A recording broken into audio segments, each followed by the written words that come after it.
Minimnya minat masyarakat berdonor darah menggerakkan Kejaksaan Negeri atau Kejari Loksemawe menggalakkan program Pantai Jagu, yaitu percakapan santai jaksa gecik atau kepala desa.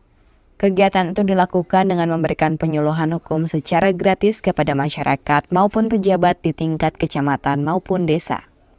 Diketahui hanya ada 1 kantong darah golongan AB yang tersisa sampai berita ini dilaporkan. Sementara UTD PMI Loksemawe harus melayani permintaan darah dari 11 rumah sakit yang berada di kota Loksemawe dan sekitarnya.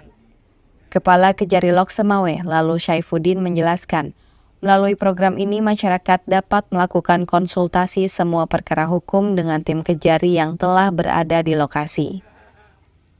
Terkait dengan kegiatan ini, maka saya berharap masyarakat memahami bahwa kebutuhan darah sangat dibutuhkan. Dan kehadirannya di sini bisa dimanfaatkan untuk berkonsultasi hukum, memanfaatkan keberadaan kami, dan juga nanti akan berobat karena ada puskesmas yang hadir. Itu fluktuasi ya, ada yang bahkan sampai 400, 300 ya.